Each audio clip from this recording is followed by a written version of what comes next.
Good afternoon dear students. तो इससे पहले वाले लेक्चर में हमने 3 लेवल्स ऑफ माइंड पढ़ी थी, जिसमें हमने डिस्कस किया था इद, ईगो और सुपर ईगो। ये इंक्लूड होते हैं फ्रॉइड की साइको एनालिसिस थ्योरी में। तो उसमें हमने बोला था इद प्लेजर ड्रिवन है, सुपर ईगो मॉरल्स और इथिक्स के थ्रू काम करता है और ईगो इन दो के बीच में बैलेंस करता है। Today we are here with another topic, जिसमें हम फ्रॉइड की साइको एनालिसिस से 3 लेवल्स ऑफ माइंड को डिस्कस करेंगे। पहले जब साइकोलॉजिस्ट्स आए, when psychology was emerging as a subject, तो ज्यादा फोकस दिया जाता था कॉन्शियसनेस पे। कॉन्शियसनेस यूजुअली हम बोलते हैं जब एक बंदा टाइम एवियर्ड हो, प्लेस एवियर्ड हो और पर्सन एवियर्ड हो। जैसे कि मैं इस क्लास में आपको पढ़ा रहा हूं, तो आपको पता है हमें ये लेक्चर 2 बजे देना है, तो आप टाइम एवियर हो, इसलिए आप इस क्लास में 2 बजे आओगे। अब आपको क्या पढ़ना है और क्यों पढ़ रहे हो? क्योंकि आपके कोर्स में ये सब्जेक्ट है, हमें ये डिस्कस करना है, इसलिए आपको जो है प्लेस अवेयरनेस है, हम यहाँ पे क्यों हैं। एंड थर्ड थिंग, आपको पर्सन अवेयरनेस है। आपको पता है कि हमारे टीचर हमें पढ़ा रहे हैं इस वक्त, अगर हम कोई और एक्टिविटी करेंगे हमें डांट पड़ सकती है। सो consciousness is that state of mind जब हम अवेयर हो, हम क्या कर रहे हैं, कहां पे कर रहे हैं और क्यों कर रहे हैं। अब जब तक फ्रॉइड ने साइको एनालिसिस थ्योरी नहीं दी थी, तब तक हम सिर्फ कॉन्शियस माइंड को मद्देनजर रख के बात करते थे। जैसे विलियम मैक्सवेल ने बोला था, psychology is the study of consciousness. Subconscious mind और प्रीकॉन्शियस माइंड और अनकॉन्शियस माइंड का उस वक्त तक कंसेप्ट नहीं था दुनिया में। सो जब फ्रॉइड आया, फ्रॉइड ने देखा कि वो एक फिजिशियन उसका दोस्त था और वो ट्रीट कर रहा था एक लड़की को, एना नाम की एक लड़की थी जिसको वो ट्रीट कर रहा था। जब वो उसके पास आती थी तो वो उसको आराम से बिठाता था, उसकी बात सुनता था, उसने जो पास्ट में उसके साथ इवेंट्स हुए थे उनको सुनता था, उसकी ड्रीम्स जो थी उसका ड्रीम एनालिसिस करता था। तो फ्रॉइड ये सब देखता गया और धीरे धीरे उसने देखा कि अपने मन की बात रख के ये पेशेंट रिलैक्स हो रहा है, और इसीलिए फ्रॉइड ने काम स्टार्ट किया कि नहीं, इट इज नॉट कॉन्शियसनेस जो हमें खाली डिफाइन करती है, ये तो हमारा थोड़ा सा पार्ट है। हमारे माइंड के और भी लेवल्स हैं जो मैटर करते हैं हमारी साइकोलॉजी डिफाइन करने में या बिहेवियर को डिफाइन करने में। अब हम उन्हीं 3 स्टेट्स को डिफाइन करेंगे और उन 3 लेवल्स ऑफ माइंड को डिफाइन करने के लिए सिगमंड फ्रॉइड ने एग्जांपल लिया कि let us assume our mind is a iceberg. एक समंदर में, जैसे आप टाइटैनिक में आइसबर्ग देखते हो जिससे जहाज टकराया था, तो फ्रॉइड ने बोला assume our mind is a iceberg, और इस आइसबर्ग का जो आप पार्ट इस दरिया के ऊपर देखते हो, अगर ये वाटर है, ठीक है, अगर हम बोलेंगे ये वाटर की लेवल है, और इस वाटर की लेवल के ऊपर, इस वाटर की लेवल के ऊपर यानी कि सतह से ऊपर, अगर आप किसी शिप में चल रहे हो, बोट में चल रहे हो, किसी रिवर बैंक पे हो, सी बैंक पे हो, बीच पे हो, आपको आइसबर्ग दिखती है, लेकिन आपको सिर्फ इतना पार्ट दिखता है जो पार्ट पानी से यूजुअली ऊपर होगा। तो फ्रॉइड ने बोला वो पार्ट जो आप देखते हो, वो हिस्सा आप एज्यूम कीजिए मेटाफोरिकली वो हमारा कॉन्शियस माइंड है। जो हम कर रहे हैं, जो हम खा रहे हैं, जो हम इस वक्त सोच रहे हैं, जो हमारा प्लान है, मतलब कि प्रेजेंट में जो है वो आइसबर्ग का टॉप वाला हिस्सा हमारा डिफाइन करता है। He assumed mind as an iceberg and he said जो पानी के ऊपर वाला आइसबर्ग का पार्ट है वो part of our conscious mind है। और इसमें क्या आता है, इसमें हमारी टाइम अवेयरनेस है, ये हमारा प्रेजेंट है, ये हमारा प्रेजेंट है जो डिफाइन करता है हमारी साइकोलॉजी। मतलब अगर मेरी present state of mind stable है, मैं आपको पढ़ा रहा हूं, मुझे पता है टीचिंग इज माय हॉबी या ये मेरा जॉब है, इससे मैं सेटिस्फाई हूं, तो ये मेरी कॉन्शियस माइंड की फीलिंग है इस वक्त जो मैं कर रहा हूं। सो फ्रॉइड ने बोला पानी की सतह से ऊपर जो आप देख रहे हो that is your conscious mind. अब जो लोग आइसबर्ग के बारे में जिन्होंने पढ़ा होगा उनको पता है कि ये आइसबर्ग बस इतनी ही नहीं है जो पानी के ऊपर है, इसकी असल हिस्सा, इसका असल हिस्सा या इसकी असल क्वांटिटी, इसका असल मकदार पानी के नीचे है। पानी के ऊपर तो बस एक ट्रेलर है, बस एक झलक है इसकी असल मकदार तो पानी के नीचे है। अब फ्रॉइड ने और दो स्टेट्स ऑफ माइंड डिफाइन की जो इंपॉर्टेंट है। उसने बोला और दो स्टेट्स ऑफ माइंड है, एक है प्रीकॉन्शियस जिसको आधे लोग सबकॉन्शियस भी बोलते हैं, और सबसे इंपॉर्टेंट स्टेट ऑफ माइंड है unconscious mind. Freud stated that irrespective of conscious, there are two other parts of our mind, that's preconscious and unconscious. अब प्रीकॉन्शियस वाला पार्ट इस आइसबर्ग में कौन सा है और वो क्या काम करता है?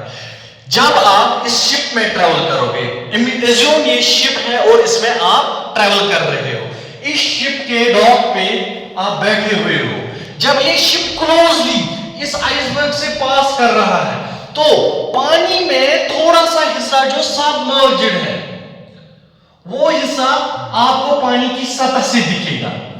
ठीक है, जब भी कोई चीज जिसकी बायोंसी इतनी होती है, ना वो तैरता है ना वो डूबता है, मतलब क्या है कि वो पानी में मर्ज रहता है, वो हमारी आंखों से हम देख सकते हैं उसको, पर हम ये नहीं बोल पाते कि ये सतह से ऊपर है, ना ही ये बोलते हैं कि ये बिल्कुल ही डूबा है। दिस इज वाटर लेवल, कोई चीज यहां पे है, अगर किसी हम बोतल में आधा पानी भरेंगे फिर पानी में फेंकेंगे या कुछ चीज भरेंगे, अगर उसका वजन उतना ही हो कि वो टिप तक पानी में जाए लेकिन हमें वो पानी में मौजूद दिखे, ऐसे दिखे तैरती हुई, ना ही वो सतह के ऊपर होगी ना ही बिल्कुल ही उतनी नीचे होगी कि आंखों से ना दिखे। ऐसे ही हर किसी आइसबर्ग का एक हिस्सा होता है जो आप इस शिप से देखोगे और जहां तक आपका लाइन ऑफ साइट जाएगा, क्योंकि जहां तक लाइट जाएगी वहीं तक आपकी आंखों को ये आइसबर्ग दिखेगी, तो वो हिस्सा जो पानी के नीचे मौजूद है लेकिन हमारी आंखों को दिख रहा है, we are able to see that, उसको हम बोलते हैं प्रीकॉन्शियस माइंड। अब ये प्रीकॉन्शियस माइंड क्या होता है? एग्जाम्पल के हिसाब से अज्यूम कीजिए आप इस क्लास में बैठे हुए हो और कल जो है कोई बंदा बाहर था, कल जब आप क्लास देने आए उसके साथ आपकी मुठभेड़ हो गई, लड़ाई हो गई, तो उसने आपको लड़ाई झगड़े में थप्पड़ मारा, ही वॉज स्ट्रेंजर, आपको पता नहीं है वो कौन है। अब अगले दिन आज आपकी साइकोलॉजी की पहली क्लास है यहाँ पे, तो एक्सीडेंटली वो बंदा इस डोर से अंदर आता है और आप बैठे हुए हो, आपने तो उस थप्पड़ के वाकये के बाद थोड़ा सा उसके बारे में सोचा होगा, गुस्सा आया होगा, उसके बाद आप जब घर गए यू आर नॉर्मलाइज्ड, आपको वो बात भूल गई। अब जब अगले दिन आप क्लास में आए यू फाउंड दैट वो आपका क्लासमेट है, जो ही वो बंदा क्लास के अंदर घुसेगा ये बात आपके प्रीकॉन्शियस से कॉन्शियस माइंड में आएगी कि कल इस बंदे ने मुझे थप्पड़ मारा था। मतलब preconscious mind defines those events which are in our immediate past. हम ये नहीं बोल सकते ये 10 साल पहले हमारे साथ हुआ, 12 साल पहले हुआ है और ये दबा हुआ है हमारी मेमोरी में।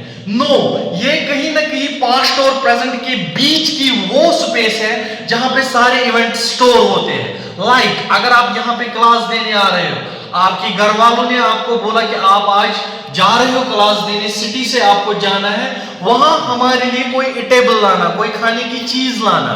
फॉर एग्जाम्पल घर वालों ने बोला आज चिकन लाना, आप जब घर से निकले तो वो बात वहीं पे आपके प्रीकॉन्शियस माइंड में गई, मतलब वो आपको याद रही बट वो कॉन्शियसनेस में नहीं आती है। आप सुबह आए, फ्रेंड्स के साथ इंटरेक्ट किया, क्लासेस आपकी हो गई, लेकिन उन क्लासेस के दौरान आपको ये बात कंटिन्यूअसली याद नहीं रहती है। जब आप वापस बाजार जाते हो that thing strikes your mind और वो चीज आपको फिर से याद आती है, और जब वो चीज आपको याद आती है तो वो चीज आपकी प्रीकॉन्शियस से कॉन्शियस में आ जाती है। गरज की ये बता सकते हैं preconscious state of mind is that state in which the events of immediate past life, and जब हमें वो सीन्स याद आते हैं या वो बंदे सामने आ जाते हैं जिनके साथ हमें मुठभेड़ हुई होती है, या वो टाइम आता है जिस वक्त कोई चीज खरीदनी होती है, those things come from our preconscious to conscious mind, वो पार्ट ऑफ माइंड जिसमें हमारे इमीडिएट पास्ट के इवेंट्स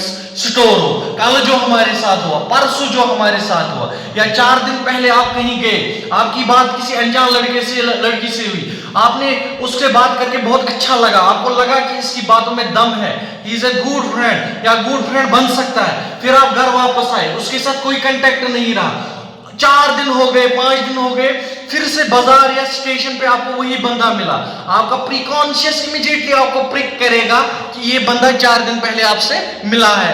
अब जब आप उसके पास जाओगे, you will not tell him आप कौन हो, मैं आपको जानता हूं। यू विल टेल हिम कि परसों आपके साथ इंटरेक्शन हुई, आप शायद वही हो एंड मैंने आपको पहचान लिया। So those events that are in our immediate past या happen in our immediate past, वो स्टोर होते हैं प्रीकॉन्शियस माइंड में। कॉन्शियस में तो प्रेजेंट के इवेंट्स है जो हम अभी कर रहे हैं, जो हमें करना है या सोच रहे हैं, वो कॉन्शियस में है। जो इमीडिएट पास्ट में हमारे साथ हुआ है, थोड़ा सा रिकॉल करने पे याद आएगा, हमारे साथ साथ चलता है, लेकिन हमारी कॉन्शियसनेस को अल्टर नहीं करता है, वो रहता है प्रीकॉन्शियस माइंड में। And now last state of mind, the unconscious mind. इसी पे सारी साइको एनालिसिस बेस्ड है। जब फ्रॉइड ने बोला ड्रीम एनालिसिस करो, जो इंसान के ख्वाब है, ख्वाब में वो जो देखता है उसके साथ वो पास्ट में हुआ होता है, जो उसके साथ पास्ट में हुआ होता है उसी के रिलेटेड उसको ख्वाब आते हैं। और फ्री एसोसिएशन करो, इसकी बात सुनो, इसको पास्ट बोलने का मौका दो।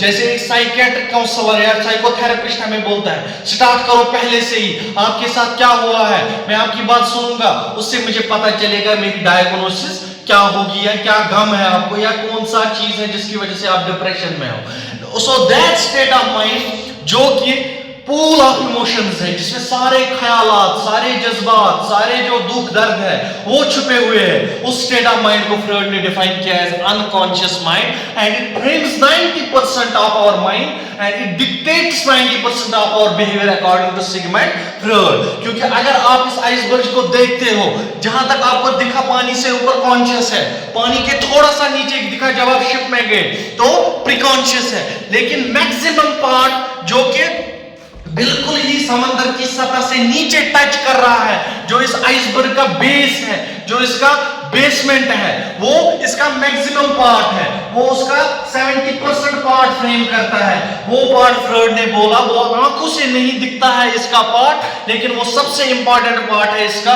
जो कि अगर कोई सी डाइवर होगा, गोताखोर होगा, जो समंदर के किनारे जाता है, समंदर के एंड तक जाता है, तो वहां पे जब हम वीडियोस देखते हैं तो इस आइसबर्ग का जो बॉटम है वो बिल्कुल किनारे तक गया होता है, लेकिन ऊपर से हमारी नेकेड आइज को वो नहीं दिखता है। उस चीज को फ्रॉइड ने बोला ये अनकॉन्शियस माइंड है। फर्ज कीजिए अगर किसी का लव्ड वन मरा है, गुजर गया आज से 10 साल पहले, तो कुछ महीनों तक, सालों तक उसको याद रहता है, मे बी 1 ईयर तक भी याद रह सकता है। उसके बाद उसकी फैमिली अपनी बनती है, उसको वो इवेंट्स वो है बीच बीच में याद आते हैं, या कंटिन्यूअसली वो कहां चला जाता है उसके अनकॉन्शियस माइंड में। अब उसको वो डेली लाइफ हिंडर नहीं करते हैं, वो अपना काम करता है, लेकिन at certain point of time जब हम किसी बंदे से मिलते हैं, वो बोलता है आपका ऐसा भाई था, आप 2 भाई थे, आपका दूसरा भाई कहां है, तब वो इवेंट अनकॉन्शियस से उभर के हमारे कॉन्शियस में आता है और हम रोने लगते हैं दैट ही इज नो मोर। या किसी के साथ ऐसा होता है, उसने कोई एग्जामिनेशन दिया, वो एग्जामिनेशन क्लियर नहीं कर पाया, उसकी इमोशन उसके साथ जुड़ी थी, वो बहुत रोता है उस टाइम, लेकिन व्हेन टाइम पासेस ऑन, वो यूजी पीजी पीएचडी करता है, उसको वो एपिसोड फिर याद नहीं आता है, वो तभी याद आता है जब कोई उसका जिक्र छेड़ता है, लेकिन दबा रहता है ग्रेवयार्ड में। It's a graveyard of emotions according to Freud, unconscious mind. सारे इमोशंस, सारे जज्बात, सारी फीलिंग्स इसमें दबी रहती है, लेकिन तभी उभर आती है जब उस मिट्टी को कोई कुरेदता है और बाहर लाने की कोशिश करता है, जिसको फ्रॉइड ने बोला फ्री एसोसिएशन और ड्रीम एनालिसिस करो। आप पास्ट के इवेंट्स को रिकॉल कराओ पेशेंट को, ये रिलैक्स फील होगा। साइकोलॉजी में बोलते हैं हम, आप मुझे बोलिए अपने इमोशंस, आप क्यों इतने दुखी हो। जब इंसान वॉमिट आउट करता है तो आपको पता है उसकी एंजाइटी कुछ हद तक कम होती है। इसी को फ्रॉइड ने बोला all those emotions which are deep down hidden in the graveyard, उस ग्रेवयार्ड को बोलते हैं अनकॉन्शियस माइंड। गरज दिमाग का मैक्सिमम हिस्सा या इस आइसबर्ग का मैक्सिमम पार्ट जो खुली आंखों से नहीं दिखता है, बट वो सारे emotions, feel, sadness, happiness, excitement या कोई पास्ट एपिसोड, उस ग्रेवयार्ड में, उस माइंड में वो दबी रहती है, और तभी याद आती है जब हमें कोई स्ट्राइक कराता है वो चीज। अब ये था Sigmund Freud's 3 levels of mind. अब हम वाइंड आउट करते हैं इस टॉपिक को और कंक्लूजन पे आते हैं। Sigmund Freud stated there are 3 levels of mind एक कॉन्शियस माइंड है जो कि हम करते हैं, क्लास में है, इस वक्त बाजार में है, हमें क्या करना है, हम सोचते हैं, हम एक्ट करते हैं। इवेंट्स ऑफ प्रेजेंट जो है वो कॉन्शियस माइंड शेप करता है। फ्रॉइड ने बोला माइंड की तीनों जो लेवल्स है दे रिजेंबल एन आइसबर्ग। जो आपको पानी से ऊपर दिखता है वो कॉन्शियस पार्ट है इसका। जो आपको पानी की सतह से नीचे दिखता है, ना ही वो बिल्कुल उतना डूबा है कि आपकी आंखों को ना दिखे, ना ही उसको बोल सकते हैं वो फ्लोट कर रहा है। जो कहीं ना कहीं इस बॉटम और इस पानी की सतह के ऊपर में सबमर्ज्ड है, जैसे सबमरीन होती है। वो हमें सबमरीन जब ऊपर आती है तो उसका ऊपर वाला पार्ट दिखता है, नीचे वाला पार्ट फेड अवे हो जाता है। वही उसने बोला प्री कॉन्शियस माइंड है, इसमें इवेंट्स ऑफ इमीडिएट पास्ट है। कल किसी को आपने कोई बात बोली, वो बात आपको आज याद आ गई, उसका चेहरा देखे। किसी ने आपको डांटा, उसका चेहरा आज देखे आपको वो याद आ गया। घर वालों ने कल काम बोला था आज के लिए, वो उसी टाइम पे आपको याद आ गया। मतलब प्री कॉन्शियस माइंड के इवेंट्स आपके साथ साथ चलते हैं, लेकिन आपकी कॉन्शियसनेस को ऑल्टर नहीं करते हैं। तभी सामने आते हैं कॉन्शियस में जब आपको वो सिनेरियोस दिए जाए या वो सिनेरियोस रिपीट हो जाए। एंड थर्ड ने लास्ट में बोला जो आइसबर्ग का पार्ट बिल्कुल जिसपे आइसबर्ग सेटल की हुई है पानी के ऊपर, जो मैक्सिमम 70% इसका पार्ट हमने बोला वो है unconscious mind, which is a pool of emotions, B it sad, anger, and जो भी पास्ट के एपिसोड्स हैं वो उसमें दबे हुए हैं। ये कब्रिस्तान है इमोशंस का। और जब इस चीज को हम ड्रीम फ्री एसोसिएशन के थ्रू पेशेंट को बोलते हैं आप एक्सप्रेस करो, तो तभी उसका जो सारा दुख दर्द है, उसका डायग्नोसिस है, उसके साथ क्या हुआ है वो सामने आ जाता है। मतलब this shapes our real behavior according to Sigmund Freud, as it is a pool of emotions. These were the 3 levels of mind according to Freud. We will discuss another topic in another video. Till then, goodbye. Assalamu alaikum.